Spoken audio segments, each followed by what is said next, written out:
Hello again and welcome back to our course on Excel 2019 Advanced. In the preceding section, we looked at some averages in relation to statistical samples, and in this section, we're going to look at measures of spread. Now, in order to do an analysis of a statistical sample, or indeed to do a comparison with another statistical sample, it's pretty much always necessary not only to have some kind of averages to give you an idea of how big or how long or how many of something are associated with that sample, but also to have a good idea as to how spread out the values are. How much variation is there in this sample? Now, in statistics in general, there are quite a few very useful measures of spread, and we're going to look at the main ones in this section, and we are going to look at alternatives for calculating them in Excel 2019. Now, as part of that, I'm going to need to explain one or two statistical concepts and terms, but I'm going to do that in a pretty straightforward way. So if you're not too comfortable with statistics, I think you should still have a pretty good idea of what's going on in this section. So what I've done already is to calculate the median number of inquiries and policies, and you may recall that the way that we calculate the median is that we put the number of inquiries per month in numerical order and we look for the one that is in the middle. If there are two in the middle, so we've got an even size sample, we take the average of the middle two. Now, if you did that with the contents of column B, so we're talking B4 downwards, you would find out that the median is 574. But of course, we use the median function in Excel 2019 to do that for us. Now, I also mentioned that apart from taking that middle value, we could identify the quartiles, and the quartiles lead us to a very good measure of spread. So what I'm going to do now is calculate the quartiles for the number of inquiries and the number of policies. I also mentioned earlier on that there are actually two quartile functions, quartile.inc and quartile.exc. And in a moment, I'm going to explain the difference between them. But for the moment, let's just calculate the quartiles. And we're going to start with the quartile.inc function.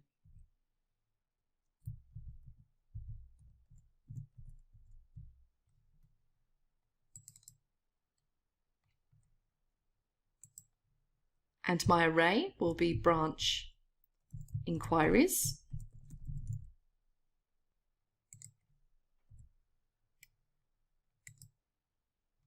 And we get 418.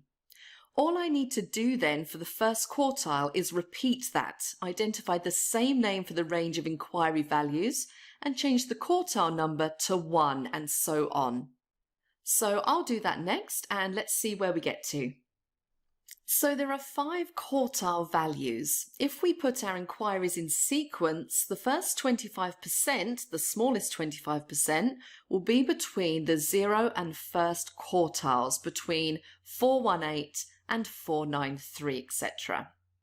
Now, the quartiles are very commonly used in statistics, and the measure of spreads that we can derive from there is called the interquartile range, and we calculate it as the difference between the first quartile and the third quartile. There is an additional measure of spread that is called the semi-interquartile range, that is half of the interquartile range. So I'm going to calculate the interquartile range and the semi-interquartile range. And I'm also going to put in the quartiles for policies. Now, of course, when you open this file in the course files folder, you'll see all of these formulae and so on. But at this point in this section, you may want to try these out for yourself.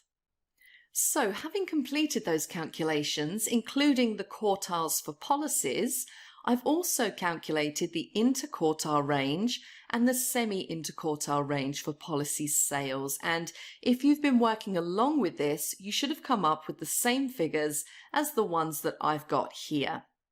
So the use of these ranges is pretty popular in statistics, and I'm going to come back to those a little bit later in this section. Before I move on to talk about what is probably the most important measure in spread, I want to take a moment to talk about INC and EXC, as I said I would. So within the Policy Sales Workbook, I've included a worksheet called Inc.Exc Demo, and this is a very straightforward demo of the difference between Inc and Exc. The data that we're finding the quartiles of are in B2 to I2, so the smallest number is 23, and then in rows 4 and 5, I've got the quartiles calculated using quartile.inc and quartile.exc. The most notable thing is that if you use quartile.exc, so for example that the formula in cell C5, the quartile value of 0 is actually invalid. There isn't a 0th quartile this way.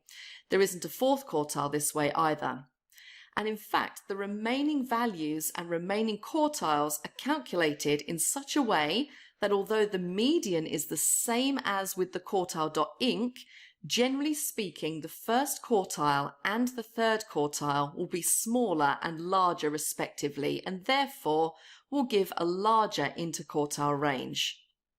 Now, I'm not going to go into the reasons for all of these differences. In fact, there are many other ways of calculating quartiles, but there are a couple of pretty good explanations of how these two methods work. And if you search the web, there are a number of papers that discuss the differences between the two of these. Now, during the rest of this course, when I need to use quartiles, I tend to use quartile.inc, and that's what I will be using going forward throughout this course. Now, the quartiles, the interquartile range, etc., are very important in descriptive statistics. Not only are we wanting to describe a sample, but we're wanting to use the values in the sample to perhaps predict what's going to happen in the future, maybe to calculate some properties of the population that we've sampled from, or maybe to infer something else from that sample. And in order to do that, there is an even more important measure of spread, and that's called standard deviation. And there is also an associated measure of spread, that's the square of standard deviation, and that's called the variance. Now in this section, I'm going to concentrate on calculating standard deviation.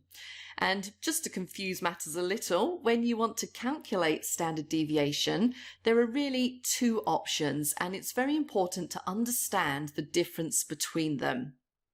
If I take a sample such as the number of inquiries over several months in this branch, and I work out the standard deviation of this number of inquiries, which is a measure of how much the number varies, then I can either calculate that standard deviation as the standard deviation of the sample, or I can calculate it in such a way that I'm trying to estimate the standard deviation of the population that the sample has come from. So let's suppose you were working on a production line in a factory and you were measuring the length of objects you were making or the weight of objects you were making. If you say took 10 products off of that production line, you might either say, what's the standard deviation? How much do these vary? Or you might say, using the values from these 10, what's my estimate of the amount of variation in the underlying population? Now, using the correct one of these from a statistical point of view is very important. And in Excel 2019, there is a function for each. If you wanted to find the standard deviation of a sample itself, the function you use is stdev.p, and all you would need to do in this case is specify the name of the range, so that would be branch inquiries. So let's do that.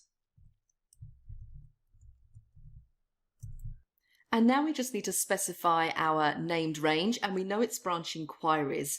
I'm going to show you a little extra tip on how to bring up those named ranges. If you press your F3 key, it will bring up any named ranges you have in the workbook. So let's select branch inquiries.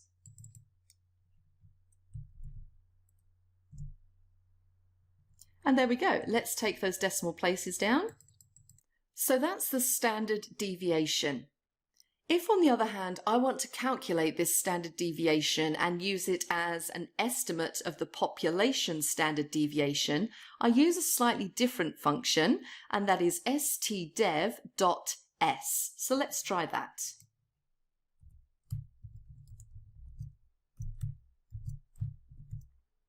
And again, F3.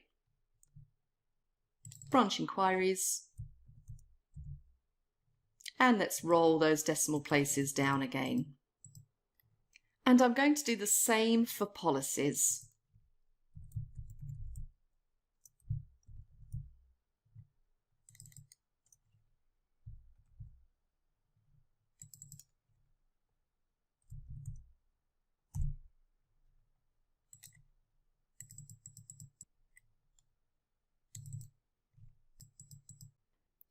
Let's now take a look at a specific example of how we might use these descriptive statistics. I now have two sets of sales figures. The first set, columns B and C, are for the Orlando branch, and the second set, columns D and E, are for the Tampa branch. And for each case, I have details of the number of inquiries and the number of policies as before. And if you quickly glance down the list, you definitely get an idea that Orlando does a lot more business than Tampa. But it would be very helpful to be able to actually put some solid figures or some solid evidence together about the difference in the amount of business they do. So what I'm going to do is calculate the mean over the allotted period for both branches, and I'm also going to work out the standard deviation and the interquartile range. And here you can see the results of these various calculations. I would suggest that you take a look at Policy Sales 5. Make sure you're familiar with the formulae that are in use here. If you really wanted to do an analysis of one of the branch's results, and in particular if you wanted to compare the two branches, there are various statistical techniques that you could apply, but just at a very superficial level, if you look at the mean values, for example, generally speaking, on average, Orlando has about twice as many inquiries and twice as many policies issued as Tampa. Having said that, whereas with Orlando the number of inquiries compared to Tampa is well over twice, the number of policies is less than twice as many as Tampa, which sort of implies that Tampa, although it's a branch dealing with less inquiries and less policies, they seem to be more successful at turning their inquiries into policies. The other thing to note is that if you look at the level of spread in the case of standard deviation for inquiries for Orlando, it's 64.5, whereas with Tampa, it's 49.25. And given that for inquiries there are well over twice as many inquiries in Orlando than there are in Tampa, there seems to be, relatively speaking, more of a spread in Tampa inquiries compared to the actual number of inquiries. The same is true of policies as well. It's also interesting to compare figures like the semi-interquartile range, in each case with the standard deviation, although as I mentioned earlier on in the section, in terms of formal statistical analysis, standard deviation is a measure of spread that is used more frequently than interquartile range or semi-interquartile range. So that's it on the use of statistical functions for description. In the next section, we're going to look at forecasting, so please join me for that.